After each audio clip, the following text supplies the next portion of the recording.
তিনজন ব্যক্তির ব্যাপারে জিব্রাইল আলাইহিস সালাতু ওয়াস সালাম বদদুয়া করেন যে আল্লাহ আপনি তাদেরকে ধ্বংস করে দেন, আল্লাহ আপনি তাদেরকে ধ্বংস করে দেন। হযরত রাসূল করিম সাল্লাল্লাহু আলাইহি ওয়াসাল্লাম তিনবার বলে উঠলেন আমিন আমিন আমিন। তিনবার তিনজনের জন্য বদদুয়া করলেন, তিন দলের জন্য বদদুয়া করলেন, তিন গ্রুপের জন্য বদদুয়া করলেন। আল্লাহর রাসূল তিনবার বলে উঠলেন আমিন। তার মধ্যে একদল ব্যক্তি হইল তারা যারা রমজান মাস পাইয়াও নিজের গুনাহগুলা মাফ করাইতে পারে নাই। তাদের ব্যাপারে জিব্রাইল আলাইহিস সালাতু ওয়াস সালাম আল্লাহর কাছে অভিশাপ দেয় আল্লাহ আপনি তাদেরকে ধ্বংস করে দেন। আল্লাহর রাসূল বলে আমিন। সর্বশ্রেষ্ঠ ফেরেশতা হযরত জিব্রাইল আলাইহিস সালাতু ওয়াস সালাম আল্লাহর কাছে দোয়া করে, আর দুনিয়া এবং আখিরাতের সর্বশ্রেষ্ঠ মানব হযরত রাসূল করিম সাল্লাল্লাহু আলাইহি ওয়াসাল্লাম সেই দোয়ার কবুলের জন্য আল্লাহর কাছে বলে আমিন। হে আল্লাহ আপনি কবুল করে নেন, হে আল্লাহ আপনি কবুল করে নেন। এখন এবার আসেন আমরা আমাদের গুনাহগুলা এই 13 দিনে কতটুকু মাফ করাইতে পারছি, কতটুকু আল্লাহর কাছে গুনার মাফের জন্য কান্নাকাটি করছি, কয়দিন আল্লাহর কাছে তাহাজ্জুদের নামাজে উঠিয়ে আল্লাহর কাছে বলছি আল্লাহ আপনি আমাদেরকে মাফ করে দেন, কয়দিন আমরা কোরআনুল কারীম হাতে নিয়ে তেলাওয়াত করছি, কয় ফারা পড়ছি, কয় খতম দিয়েছি। এটা আমাদের চিন্তা করার বিষয়। আল্লাহ তাআলা কোরআনুল কারীমের মধ্যে বলেন ইয়া আইয়ুহাল্লাযীনা আমানু কুতিবা আলাইকুমুস সিয়াম কামা কুতিবা আলাল্লাযীনা মিন ক্বাবলিকুম লাআল্লাকুম তাত্তাকুন। হে বান্দার বান্দিরা, হে মুসলমান ইমানদাররা, আমি আল্লাহ তাআলা তোমাদের উপরে রমজান মাসের রোজাকে ফরজ করেছি যাতে করে তোমরা মুত্তাকি হতে পারো, তাকওয়া অর্জন করতে পারো, মুত্তাকি হতে পারো। হযরত উবাই ইবনে কাব রাদিয়াল্লাহু তাআলা আনহুকে একবার ওমর ফারুক রাদিয়াল্লাহু তাআলা আনহু প্রশ্ন করলেন, ও উবাই ইবনে কাব বলো তো তাকওয়া কাকে বলে? আল্লাহ যে বলেন তোমরা মুত্তাকি হয়ে যাও, আল্লাহ যে বলে তোমরা তাকওয়া অবলম্বন করো, আমাকে তাকওয়া কাকে বলে, মুত্তাকি কাকে বলে, এই ব্যাখ্যাটা, তাকওয়ার অর্থটা, মুত্তাকি কাকে বলে এটা আমাকে বুঝিয়ে দাও। হযরত উবাই ইবনে কাব রাদিয়াল্লাহু তাআলা আনহু বলেন, ও ভাই ওমর, তুমি কি দুনিয়ার মধ্যে চলার সময় এমন কোন জঙ্গল পাও নাই যেই জঙ্গলের মধ্যে প্রত্যেকটা জায়গার মধ্যে কাটা বিছানো, কাটা কাটা, প্রত্যেকটা গাছ হলো কাটাওয়ালা গাছ, আর নিচে শিকড় গুলা হলো কাটাওয়ালা, ঘাস গুলা হলো কাটাওয়ালা। বলো তো ভাই এমন কোন জঙ্গল আছে কিনা? বলে যদি থাকে, বলে ওই জঙ্গল দিয়া তুমি চলবা কিভাবে, ওই জঙ্গল দিয়া তুমি হাঁটবা কিভাবে, ওই জঙ্গল দিয়া তুমি অগ্রসর হবা কিভাবে? ওমর ফারুক রাদিয়াল্লাহু তাআলা আনহু বলে আমি এমন ভাবে ওই জঙ্গল দিয়া হাঁটবো যেন ওই কাটাওয়ালা গাছের সাথে আমার পা বিদ্ধ না হয়, আমার পায়ের মধ্যে যেন কাটা ঢুকে না যায়, আমি যেন কাটাওয়ালা গাছের সাথে বাড়ি না খাই। খুবই বিচক্ষণতার সহিত আমি ওই পথ অতিক্রম করব, ওই জঙ্গল অতিক্রম করব। উবাই ইবনে কাব রাদিয়াল্লাহু তাআলা আনহু বলে ভাই এটাই হলো তাকওয়া, এটাই হলো তাকওয়া, এটাই হলো তাকওয়া। তুমি যেমন ভাবে কাটাওয়ালা জঙ্গল দিয়া, কাটাওয়ালা পথ দিয়া যেমন ভাবে বিচক্ষণতার সহিত চলবা যেন কাটা তোমাকে ধ্বংস করতে না পারে, ঠিক তদ্রূপ ভাবে দুনিয়াতে চলার সময় তোমাকে সুদের গুনায় গ্রাস করবে, ঘুষের গুনায় ডাক দিবে, জেনার গুনায় ডাক দিবে, ফরকিয়ার গুনায় ডাক দিবে, ব্যভিচারের গুনায় ডাক দিবে, তোমাকে অশ্লীলতার গুনায় ডাক দিবে, গান বাজনার গুনায় ডাক দিবে, বেহায়াপনার গুনায় ডাক দিবে। ওই গুনাহ থেকে তুমি এমন ভাবে বিরত থাকবা যেন যেন ওই গুনাহগুলা তোমাকে আকৃষ্ট করতে না পারে, গ্রাস করতে না পারে। ওই গুনাহগুলোর থেকে বিরত থাকিয়া তুমি যেমন ভাবে দুনিয়া ফাড়ি দিয়া কবরে যাইতে পারো, তোমার মানজিলে মাকসাদে যেন তুমি পৌঁছতে পারো, যেমনে পৌঁছবা ওইটাই হলো তাকওয়া। যেমন নাকি তুমি ওই কাটাওয়ালা জঙ্গলকে ফাড়ি দিবা, ঠিক তদ্রূপ দুনিয়াটাকেই ফাড়ি দিবা এই তাকওয়াটা নিয়ে। আর এই তাকওয়ার জন্যই আল্লাহ আমাদের উপর রোজাকে ফরজ করেছে।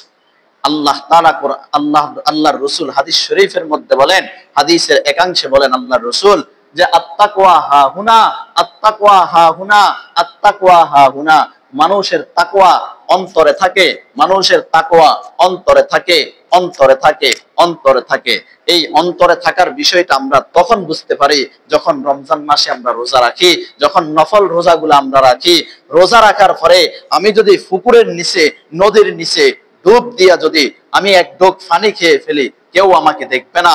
দরজা বন্ধ করিয়া যদি আমি ভিতরে যাইয়া কিছু খাই, কেউ আমাকে দেখবে না। ইফতারি, হরেক রকম ইফতারি, হরেক রকম আইটেমের ইফতারি আমার সামনে থাকা সত্ত্বেও আমি খাচ্ছি না। 1 সেকেন্ড বাকি, 10 সেকেন্ড বাকি, 1 মিনিট বাকি, এরপরেও আমি খাচ্ছি না। এটা হলো তাকওয়া।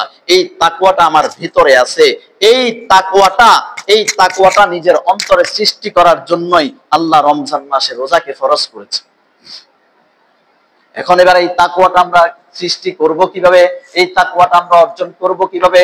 ওই যে উবাই ইবনে কাব রাদিয়াল্লাহু তাআলা আনহু ওমর রাদিয়াল্লাহু তাআলা আনহুকে বললেন, দুনিয়ার মধ্যে চলার সময় সব রকমের গুনাহ তোমাকে আচ্ছন্ন করার জন্য চেষ্টা করবে। তুমি যদি গুনাহ থেকে বেঁচে থাকতে পারো, তুমি তাকওয়া অর্জন করতে পারবা। আর যদি গুনাহ থেকে যদি না বাঁচো, তুমি তাকওয়া অর্জন করতে পারবা না। এই জন্য আল্লাহ তাআলা আমাদের উপর তাকওয়া অর্জন করার জন্যই রমজান মাসের রোজাকে ফরজ করে দিয়েছে। আল্লাহর রাসূল হাদিস শরীফের মধ্যে বলেন যে ক্বালা রাসূলুল্লাহ সাল্লাল্লাহু আলাইহি ওয়াসাল্লাম, আল্লাহর রাসূল সাল্লাল্লাহু আলাইহি ওয়াসাল্লাম হাদিস শরীফের মধ্যে বলেন যে আল্লাহর রাসূল বলেন, মাল্লাম ইয়াদা কাওলা যৌরি ওয়াল আমালি বিহি, যদি তোমাদের মধ্যে কোন বান্দা যদি রোজা রাখার পরে ওই বান্দা যদি মিথ্যা কথা বলা যদি ছাড়তে না পারে, গুনাহ যদি ছাড়তে না পারে, ফালাইসাল্লাহি হাজাতুন, তাহলে ওই বান্দার রোজাটা লাম ইয়াদা শারাবাহু ওয়া তাআমাহু, ওই বান্দা যে সারাদিন কিছু খেলো না, সারাদিন কিছু পান করলো না, খানাও খাইলো না, পানও করলো না, রোজা রাখলো, রোজা রাখার পরেও গুনাহ করলো, আল্লাহর রাসূল বলেন ওই রোজা আল্লাহর জন্য দরকার নাই, ওই রোজা রাখা আল্লাহর জন্য দরকার নাই। যেই রোজা রাখার পরেও বান্দা গুনাহ করে, যেই রোজা রাখার পরেও বান্দা মানুষের পেছনে পেছনে কথা বলে, যেই রোজা রাখার পরেও বান্দা গীবত শিকায়াত করে, যেই রোজা রাখার পরেও বান্দা গালিগালাজ করে, যেই রোজা রাখার পরেও বান্দা ওজনে কম দেয়, যেই রোজা রাখার পরেও বান্দা জুলুম করে, যেই রোজা রাখার পরেও বান্দা গুনাহ করে, যেই রোজা রাখার পরেও বান্দা অশ্লীলতায় মগ্ন থাকে, যেই রোজা রাখার পরেও বান্দা এই সিনেমার মধ্যে, বেহায়াপনার মধ্যে, আড্ডার মধ্যে, জেনার মধ্যে, ক্যারামবোর্ডের আড্ডায়, আপনার লুডুর আড্ডায়, মোবাইলের নেশায় যেই বান্দা মগ্ন থাকে, আল্লাহর রাসূল বলেন ফালাইসাল্লাহি হাজাতুন, এটা আল্লাহর জন্য, এই রোজা আল্লাহর জন্য দরকার নাই, দরকার নাই। এমন রোজা আল্লাহ চায় না। আল্লাহ চায় ওই রোজা, যেই রোজা রাখার পরে বান্দা গুনাহ ছাড়তে পারবে, বান্দা তাকওয়া অর্জন করতে পারবে। এখন এবার আমি আর আপনি নিজে নিজে হিসাব মিলাই যে আমি আর আপনি তাকওয়া অর্জন করতে পারছি কিনা, আমি আর আপনি তাকওয়া অর্জন করতে পারছি কিনা, আমার অন্তরে আপনার অন্তরে আল্লাহর ভয় ঢুকাইতে পারছি কিনা। আরে রমজান তো চলে যাচ্ছে, রমজান তো চলে যাচ্ছে, 13টা চলে গেছে, আর 26টা অথবা 27টা, কতটুকু গুনাহ মাফ করাইতে পারছি? এই রোজা যদি চলে যায়, রোজা যদি চলে যায়, অথচ আমি যদি নিজের গুনাহ যদি মাফ না করাইতে পারি, আমার মতো না খান্দা না গোলাম তো আর কেউ হতে পারে না। আমরা নিজেরা হিসাব মিলাই যে আমার সন্তান, আমার সন্তানাদি, আমার কন্যা, আমার বউ, আমার স্ত্রী, আজকে তারা কোন পথে হাঁটছে, আজকে তারা কোন পথে হাঁটছে, আর আমি কোন পথে হাঁটছি। আমি যেমন আমার বউও তেমন, আমি যেমন আমার মেয়েও তেমন, আমি যেমন আমার নাতি নাতিনরাও তেমন। বলে আমি কেমন? আমি রোজা রাখি, নামাজ তো পড়ি না, নামাজ না পড়লেও বাদ। আমি কেমন? আমি ইফতার শেষ হতে না হতেই মুখের মধ্যে সিগারেট লাগিয়ে দেই। আমি কেমন? আমি ইফতারের সময় যাইতে না যাইতেই মুখের মধ্যে সিগারেট লাগিয়ে দেই। আমি কেমন? ইফতারের সময় যাইতে না যাইতেই দোকানের আড্ডায় মগ্ন হয়ে যাই। আমি কেমন? মসজিদে তারাবি চলে, দোকানে বসে গল্প করি। আমি কেমন? আমি মসজিদে তারাবি চলে, মসজিদে নামাজ চলে, আমি বাজারে যাই আড্ডা দেই। আমি কেমন? আমি মসজিদে নামাজ চলে, মসজিদে ইমাম সাহেব ডাক দেয়, মুয়াজ্জিন সাহেব ডাক দেয়, হাইয়া আলাস সালাহ, হাইয়া আলাস সালাহ, হাইয়া আলাল ফালাহ, হাইয়া আলাল ফালাহ, কল্যাণের দিকে আসো, নামাজের দিকে আসো। আমাকে মুয়াজ্জিন সাহেব ডাক দেয়, কিন্তু আমি খেলার মাঠে থাকি, আমি কাজের মাঠে থাকি, আমি জমিনে থাকি, আমি বাজারে থাকি, আমি ঘাটে থাকি, আমি পুকুরে থাকি, আমি রাস্তায় থাকি, আমি বাসায় থাকি, টেলিভিশনের সামনে থাকি। আমি হলাম তেমন। এবার আমার মেয়ে হবে কেমন? আমার মেয়ে হবেও তেমন, যে রমজান মাস চলবে, তার দেহকে প্রদর্শন করার জন্য বাজারে বাজারে, মার্কেটে মার্কেটে তারা ঘুরবে। আল্লাহর রাসূল বলেন যে ওই নারীর উপর আল্লাহর রাসূলের লানত, সমস্ত বান্দাদের লানত, আল্লাহ তাআলার লানত। বলে কোন বান্দি? ওই নারী। কোন নারী? যেই নারী নিসাউহুম কাসিয়াতুন আরিয়াতুন, ওই নারী যেই নারী পোশাক পরার পরেও উলঙ্গ থাকে, যেই নারী পোশাক পরিধান করলো অথচ এর পরেও নারী উলঙ্গ থাকে। বলে আমিও তো পোশাক পরছি, মেয়েটাও তো পোশাক পরলো, সবাই তো পোশাক পরে। ওই আমাদের ছাগল নেইয়া বাজারে, ফেনী বাজারে তো কোনো মেয়ে পোশাক ছাড়া যায় না, এর পরেও কেমনে উলঙ্গ থাকে? এমন পোশাক, টাইট ফিট পোশাক পরে, যেই পোশাক পরার কারণে শরীরের অবকাঠামো সব কিছু বোঝা যায়। এই নারীকেই আল্লাহর রাসূল বলেন এই নারী পোশাক পরার পরেও উলঙ্গ। যেই নারী পোশাক পরলো শরীরের অবকাঠামো বোঝা গেল, ওই নারী পোশাক পরার পরেও উলঙ্গ। আল্লাহর রাসূল বলেন ফালানুহুন্না, তোমরা ওই নারীকে অভিশাপ দাও, তোমরা ওই নারীকে অভিশাপ দাও। ফা ইন্নাল মালউনাত, কারণ ওই নারী অভিশপ্ত নারী, ওই নারী জাহান্নামী নারী। এখন আমার বউ, আমার স্ত্রী, আমার মেয়ে এরা বাজারে ঘাটে কেমনে যায়? বর্তমানে মার্কেট, আমাদের দেশে তো এমন এক হালত যে রমজান মাস আসলেই ব্যবসায়ীদের বাজার সাঙ্গা হয়ে যায়, আর অন্য কোনো কিছু লাগে না। যেমন এই যে রমজান মাস আসছে, আমার বউ, আমার স্ত্রী, আমার মেয়ে এরা বাজারে গেল, কেমনে গেল? এদের পোশাকটা কেমন ছিল? এদের বোরখাটা কেমন ছিল? এদের শরীরের অবকাঠামো বোঝা যাচ্ছে কিনা? আরে চতুর্দিকে এখন দর্শনের শিকার হচ্ছে।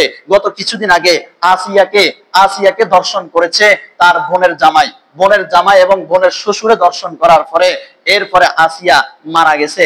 আসিয়া মানে ভাবা যায় না, এই আসিয়ার মতো মেয়েকে যদি ধর্ষণ করা হয়। এর আগেও আমরা দেখেছি যে এমন এমন মেয়েদেরকে ব্লেড দিয়ে তাদের যৌনাঙ্গ কেটে বড় করে এরপরে তাদেরকে ধর্ষণ করা হয়েছে।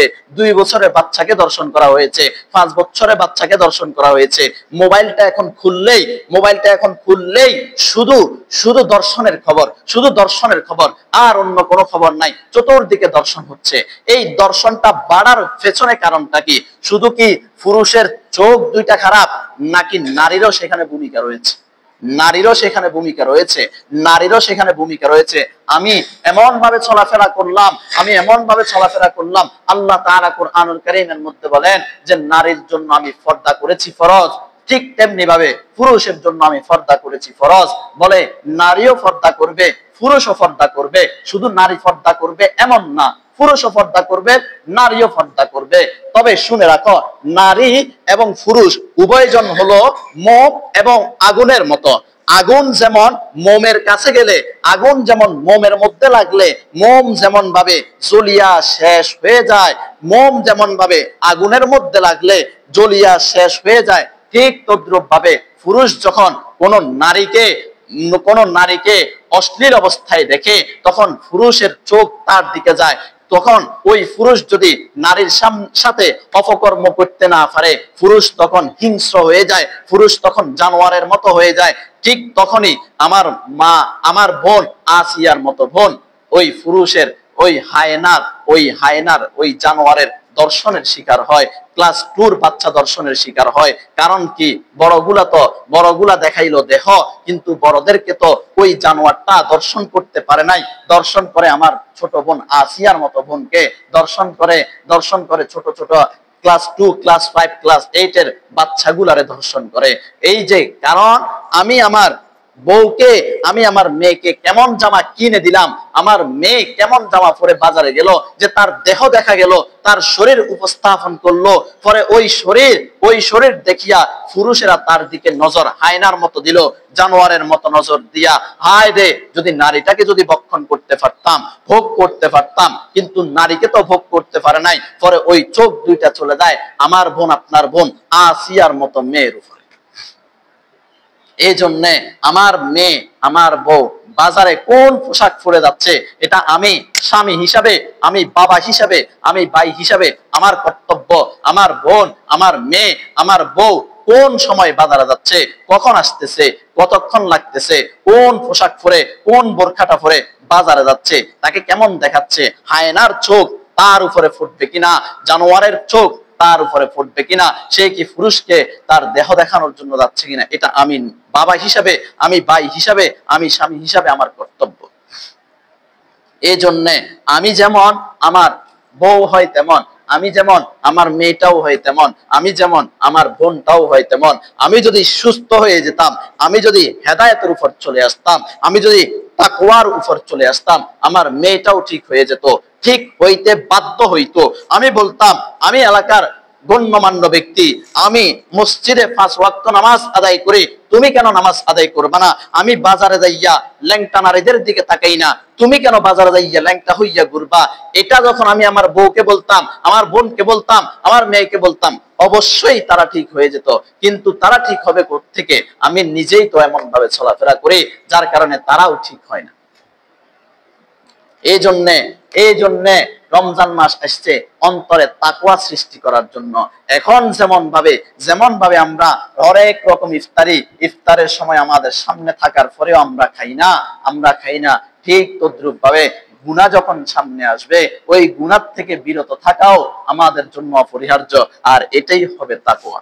এই তাকওয়াটাকেই আল্লাহ তাআলা আমাদের অন্তরে ফিট করার জন্য, মুত্তাকি বানানোর জন্যই আল্লাহ তাআলা রমজানের রোজাকে ফরজ করেছে। এই জন্য যত গুনাহ করেছি, গুনাহ আমাদের দ্বারা হবে। গুনাহ বলে হুজুর এমন কোন ব্যক্তি আছে কিনা? আপনি তো এখানে বসিয়া অনেক কথা বললেন, আপনি কি বাজারে গেলে নারীদের উপরে আপনার চোখ পড়ে না? হ্যাঁ, আমারও চোখ পড়ে, আপনারও চোখ ফুটবে। যদি কেউ বলে আপনাদের এখানে তো মুসল্লি কম, যদি 2-3 তলা মসজিদের 3 তলা 4 তলা বিশিষ্ট মসজিদে 1000-2000 মুসল্লিদের মধ্যেও যদি বলি যে আপনাদের চোখ বেগানা নারীর উপরে পড়ে, যদি কোনো মুসল্লি পড়ে বলে না আমার চোখ পড়ে না, তাহলে আপনি তো পুরুষ না, আপনার ভিতরে পুরুষত্ব আছে, মানে বেগানা নারীর উপর আপনার চোখ ফুটবে। চোখ ফুটলে কি করবেন? সাথে সাথে ইস্তেগফার করে চোখটাকে নিচে নামিয়ে ফেলবেন। আল্লাহর রাসূলকে আলী রাদিয়াল্লাহু তাআলা আনহু একবার প্রশ্ন করলেন, ইয়া রাসূলুল্লাহ, যদি বেগানা নারীর উপরে আমার চোখ পড়ে আমি কি করব? আল্লাহর রাসূল বললেন, যদি চোখ পড়ে, প্রথমবারে চোখ পড়ার জন্য কোনো গুনাহ হবে না, বেখেয়ালে অনিচ্ছায় চোখ পড়ে গেল, আর চোখটা নিচের দিকে নামিয়ে ইস্তেগফার করে নাও। যদি এরপরে যদি আবার তাকাও, তখন আল্লাহ তাআলা তোমার আমলনামায় জিনার গুনাহ, চোখের জিনা, জিনাল আইনিন নাজরি, চোখের জিনা হইল দেখা, ওই গুনাহটা আল্লাহ তোমার আমলনামায় লিপিবদ্ধ করে। এখন আমরা তো এমন মানুষ, এই হাদিস শোনার পরে অনেকে আছে একবার তাকাইলে গুনাহ হয় না, তাকাইছে শহীদ হয়ে যাবে, এরপরে আর নিচের দিকে তাকাবে। এই জন্য আমাদের সমাজে বেপরদাটা বেশি বেড়ে গেছে, যার কারণে আমাদের মা বোনরা আজকে দর্শনের শিকার হয়, দর্শিতা হয়। আমাদের মতো পুরুষরা হাইওয়ানে পরিণত হয়, জানোয়ারে পরিণত হয়।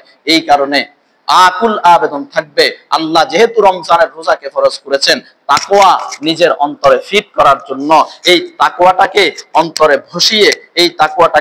বসিয়ে বেহায়াপনা ছেড়ে দেব, বেফরদা ছেড়ে দেব, বেশরমগিরি ছেড়ে দেব, গুনাহ ছেড়ে দেব। যতটুকু চেষ্টা করি, যতটুকু পারি আমল করার চেষ্টা করব।